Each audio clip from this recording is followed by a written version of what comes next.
नमस्कार फ्रेंड्स, मैं कृष्ण लोधियाल स्वागत करता हूं आज की इस स्पेशल वीडियो में जिसमें मैं कर रहा हूं डेली न्यूज़ एनालिसिस फायदे की बात फाइनेंशियल एडवाइजर्स के साथ में। देखिए फ्रेंड्स, यहां पर जो भी इंश्योरेंस या इन्वेस्टमेंट से जुड़ी हुई खबर होती है मैं उसको डिकोड करता हूं बिल्कुल आसान भाषा में, देसी स्टाइल में। आज की न्यूज़ बहुत इंपॉर्टेंट है। मेंटल हेल्थ इंश्योरेंस को कई सारी इंश्योरेंस कंपनियां क्यों छुपाने की कोशिश कर रही हैं, क्यों मेंटल हेल्थ इंश्योरेंस को इंडिया में अभी तक इंश्योरेंस कंपनीज ने सीरियसली लेना शुरू नहीं किया है। मेंटल हेल्थ इंश्योरेंस को लेकर के पॉलिसी बाजार ने क्या चौंकाने वाले खुलासे करे हैं और मेंटल हेल्थ इंश्योरेंस कितना ज्यादा इंपॉर्टेंट है इंडिया के प्रोस्पेक्टिव में, आज की इस वीडियो में जानेंगे। आज की इस वीडियो शुरू करने से पहले आपको बताना चाहूंगा कि यहाँ पर 365 दिन का एक चैलेंज मेरा चल रहा है जिसमें मैं 2,90,000 रुपए के 65 कोर्सेज फ्री ऑफ कॉस्ट दे रहा हूँ।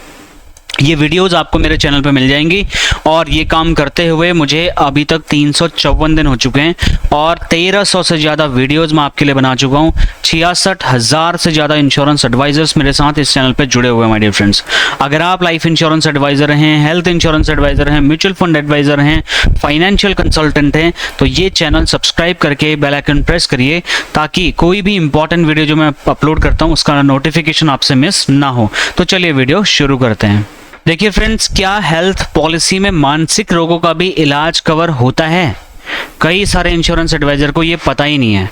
उसके बाद में सवाल ये भी है कि क्या बिना हॉस्पिटल में भर्ती हुए जो थेरेपी है या जो साइकोलॉजिस्ट से मिलने का खर्चा है, क्या वो कवर होता है? आपकी जो हेल्थ इंश्योरेंस पॉलिसी है या जो हेल्थ इंश्योरेंस पॉलिसी आपने बेची है, चेक करिए क्या ये कवरेज आपके इस पॉलिसी में है।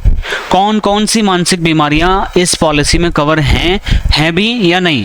दवाइयों का खर्चा कितने तक कवर किया जाता है और कितने तक कवर नहीं किया जाता, और क्या कवर किया जाता है भी या नहीं, ये भी हमें पता करने की जरूरत है। क्लेम तभी मिलेगा जब हॉस्पिटल में भर्ती हो या फिर पहले भी क्लेम मिलने की संभावना है या पहले क्लेम मिल सकता है, ऐसा संभव है मेंटल हेल्थ इंश्योरेंस को लेकर के। ये सारे के सारे सवालों के जवाब जानेंगे आज की इस स्पेशल वीडियो में। देखिए फ्रेंड्स, भारत में ना पिछले लगभग 60-70 मिलियन लोग पिछले कुछ वर्षों में मानसिक बीमारियों से जूझ रहे हैं। मानसिक बीमारी क्या होती है? हाइपरटेंशन होता है, माइग्रेन होता है, टेंशन होती है, दिमाग के तार हिले होते हैं लोगों के, जो कि फ्रांस की पूरी आबादी से ज़्यादा है। तो 60 से 70 मिलियन लोगों का मतलब समझ रहे हैं आप। मेंटल हेल्थ इंश्योरेंस भारत में सिर्फ कागजों तक कागजों में बेहतर है, लेकिन एक्चुअल में जब आप जाओगे हर दूसरा व्यक्ति मानसिक रूप से पीड़ित है। ये आंकड़ा दिया है आशीष सिंघल जी ने, जो कि पीपल कंपनी एंड ग्रुप के सीईओ हैं। अब ये मेंटल हेल्थ इंश्योरेंस भारत में सिर्फ कागजों में ही बेहतर है, वो क्यों बोल रहा हूँ? क्योंकि ये जो फाउंडर एंड सीईओ हैं इस कंपनी के, पीपल ग्रुप के, आशीष सिंघल जी, इन्होंने डिटेल में रिपोर्ट बनाई है। अब ये कौन होते हैं डिटेल में रिपोर्ट? देखिए, वेल्थ सेक्टर में अनुभवी लीडर हैं, बड़ी बड़ी कंपनीज इन्होंने बनाई हैं। भारत में डिजिटल फाइनेंस ब्रांड कई सारे इन्होंने बनाए हैं और अच्छी खासी रेपुटेशन है। इंश्योरेंस और इन्वेस्टमेंट और फाइनेंशियल वेलनेस पर इनकी जो पकड़ है वो केंद्रित है। माय डियर फ्रेंड्स, एक चीज़ और आपको बताना चाहूँगा, ये जो इन्होंने चीज़ें बताई हैं ना, इसमें मेंटल हेल्थ इंश्योरेंस में रिफॉर्म्स की ज़रूरत को इन्होंने ज़्यादा ध्यान में रखने के लिए बोला है और सबसे पहले इस मुद्दे को उठाने वालों में से ये एक है। अब और ज़्यादा इम्पॉर्टेंट और सरप्राइजिंग न्यूज़ ये है, policybazaar.com की एक रिपोर्ट के अनुसार पिछले साल मेंटल हेल्थ इंश्योरेंस के जो ऑनलाइन सर्च हुए हैं वो 41% अचानक से बढ़ गए। तो इसका मतलब ये समझ रहे हैं कि 100 में से 41 लोग जो है मेंटल हेल्थ के बारे में सर्च कर रहे हैं और 41% इनमें बढ़ोतरी भी हुई है। तो इसका मतलब ये है कि ये बड़ी गंभीर समस्या है। बट इंश्योरेंस कंपनीज की हकीकत क्या है कि पॉलिसीज में कवरेज अभी बहुत कमज़ोर है। अब वैसे तो IRDA ने इस पे बोला है, IRDA जो रेगुलेटर है इंडिया में, उसने कंपलसरी बोला कि मानसिक बीमारियों को भी कवर करने के लिए कंपलसरी किया हुआ था, लेकिन कंपलसरीली डाला तो है उन्होंने, लेकिन सही तरीके से नहीं डाला है। अब हर हेल्थ इंश्योरेंस पॉलिसी में मेंटल हेल्थ शामिल होना ज़रूरी है। अब आपको बताया गया या नहीं बताया गया मुझे नहीं पता, शायद नहीं बताया गया होगा, इस बात की गारंटी है, लेकिन आप चेक करेंगे तो आपकी हर पॉलिसी में मेंटल हेल्थ कवरेज है, लेकिन उसको आपकी कंपनी ने कभी भी बढ़ा चढ़ा करके नहीं बताया। जबकि मानसिक स्वास्थ्य का अधिकतर इलाज बिना भर्ती हुए यानी कि OPD के थ्रू, थेरेपी के थ्रू, काउंसलिंग के थ्रू होता है। इसके लिए आपकी इंश्योरेंस कंपनी ने शायद ये बात नहीं बताई। कुछ कमियां भी हैं इस टाइप की पॉलिसीज में, क्योंकि आउट पेशेंट थेरेपी होती है, बिना भर्ती काउंसलिंग ज़्यादा कवर इसमें नहीं होती है। उसके बाद में जो साइकाइट्रिस्ट कंसल्टेशन है वहाँ भी बहुत ही मामूली सा सपोर्ट आपको देखने को मिलता है, ठीक है। और उसके बाद में दवाओं का जो खर्चा वो बहुत ही आंशिक रूप से यहाँ पर मिलता है, वो भी जटिल शर्तों के साथ में, ठीक है। और क्लेम तभी मिलेगा जब एडमिशन होगा। अब बिना क्लेम मतलब बिना एडमिशन के क्लेम नहीं मिलता है, जो कि मानसिक इलाज के ज़्यादातर मामलों में होता ही नहीं है। जबकि मानसिक रोगियों को ज़्यादातर जो इलाज होता है वो डे केयर ट्रीटमेंट में, थेरेपी में, काउंसलिंग में इस तरीके से हो जाता है। अब भारत में आज भी मेंटल हेल्थ ट्रीटमेंट के लिए कुल क्लेम्स का जो हिस्सा है ना, आप जान के हैरान रह जाओगे, 1% से भी कम है। अगर 99% क्लेम किसी और के, तो 1% से भी कम क्लेम है जो मेंटल हेल्थ इंश्योरेंस के क्लेम आ रहे हैं। और इनके रीजन से बहुत सारे, मैं 5 तरह के रीजन बताऊंगा। इसका मतलब साफ है कि मानसिक बीमारी को आज भी उतनी अहमियत नहीं दी जा रही है जितनी अहमियत इस देश में देने की जरूरत है। अब जरूरत है बदलाव की। कुछ राज्य जैसे कर्नाटका वगैरह है, यहाँ पर गूगल में अच्छा ट्रेंड आता है, इन चीज़ों को सर्च किया जाता है। लेकिन जो मिस्टर सिंगल हैं, पीपल कंपनी के को फाउंडर, वो बोलते कि एक शुरुआत है। अभी देश में देखिए, अब ये सर्च भी बढ़ेंगे, डिमांड भी बढ़ेगी। अगर हमें वाकई मेंटल हेल्थ को प्रमाणित बनाना है और इंश्योरेंस कंपनी को इसमें कवरेज में देनी है, तो सिर्फ पॉलिसी बनाने से नहीं होगा, बल्कि ग्राउंड रियलिटी में असली तरीके से उस कवरेज को लोगों तक पहुंचाना पड़ेगा, ठीक है। उसके बाद में आप कुछ क्वेश्चंस और हैं जो आपके मैं हेल्प सॉल्व कर देता हूं। क्या मानसिक बीमारी के कारण वर्किंग जो इनकम है वो लॉस कवर होता है? बिल्कुल नहीं। ज़्यादातर पॉलिसी में लॉस का जो इनकम कवरेज, मतलब जो लॉस का कवरेज होता है, इनकम लॉस उसको बोलते हैं। अगर किसी को मानसिक कोई दिक्कत है और वो इनकम उसकी लॉस हो गई तो वो कवरेज नहीं देती है। क्या मानसिक बीमारी पहले से है तो उसका क्लेम मिलता है? तो उसका भी आंसर है कि मोस्ट प्रोबेबली शायद नहीं मिलता होगा, क्योंकि प्री एग्जिस्टिंग कंडीशन में कई सालों का वेटिंग पीरियड होता है, जो कि कम से कम 1 साल से लेकर के कई बार तो 3-3, 4-4 सालों का होता है। अब क्या किसी बच्चे के लिए मेंटल ट्रीटमेंट कवर होता है? बहुत ही कम पॉलिसी जहाँ पर ये चीज़ होती है, क्योंकि यहाँ पर जो साइकाट्रिक सेशंस होते हैं उनको ये चीज़ें कवर करती है, लेकिन बच्चों के केस में बहुत ही कम। अब क्या क्लेम करने पर मेंटल हेल्थ की हिस्ट्री सबके सामने आएगी?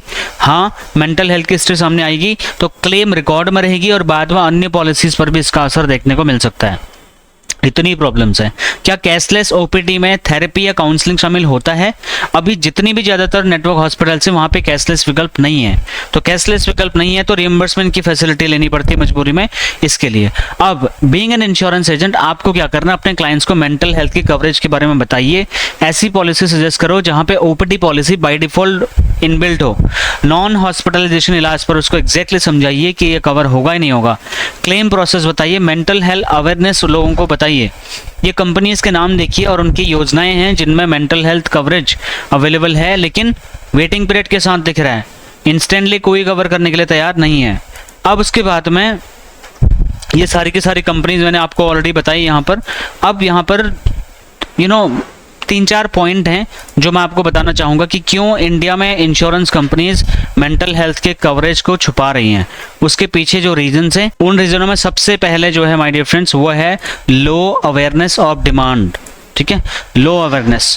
अब लोगों को जब अवेयरनेस ही नहीं है और डिमांड भी कम है, कई बार लोग शर्माते हैं, तो इसके लिए कंपनी वाले भी, उनको भी लगा कि शायद इसको रखना बेवजह, मतलब अपना वो बढ़ाना है, लोगों को कंफ्यूज करना, तो शायद इसलिए नहीं करते।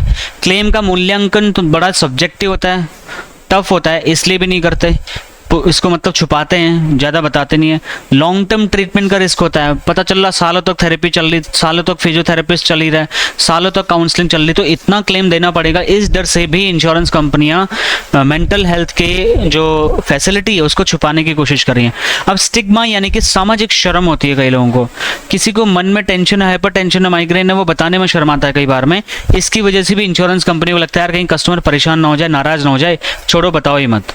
सरकारी दबाव में जोड़ना तो पड़ा, IRDA ने बोला कि इसको जोड़ो भैया, जोड़ा, लेकिन मन से नहीं जोड़ा, और मन से नहीं जोड़ने के यही सारे रीजंस हैं जो मैंने आपको बता दिया। इस बारे में आपका क्या सोचना है? क्या आपकी पॉलिसी में मेंटल हेल्थ इंश्योरेंस को अच्छे से कवरेज दिया जाना चाहिए या नहीं दिया जाना चाहिए, या जैसे चल रहा है वैसे ठीक है? इस पे आप क्या सोचते हैं कमेंट करके बताएं। मैं मिलूंगा नेक्स्ट वीडियो में। Thank you so much for watching, bye. My dear friends, आपको पता होगा कि यहाँ पर हमारा एक 8 जून 2025 को एक सेशन होने जा रहा है, और वो सेशन 365 दिन के लाइव चैलेंज को कंप्लीट करने की खुशी में हो रहा है। और यहाँ पर हमने गेस्ट स्पीकर के तौर पे पंजाब सर को बुलाया है, जिनके पास 45 सालों से भी ज़्यादा का अनुभव है लाइफ इंश्योरेंस इंडस्ट्री का। वो आपको 45 सालों का एक्सपीरियंस और अपना इमोशनल इंटेलिजेंस सेल्स टेक्निक्स आपको बताएंगे।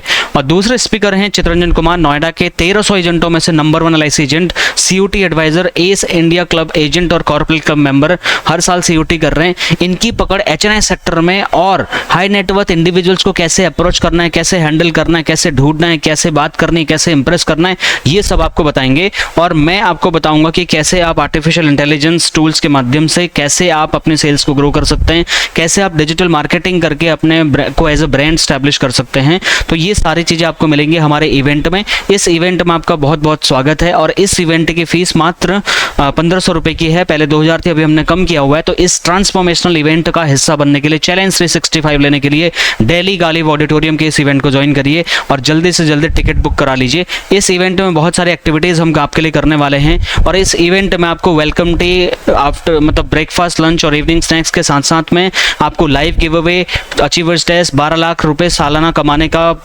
Tried and tested formula framework के साथ मिलेगा।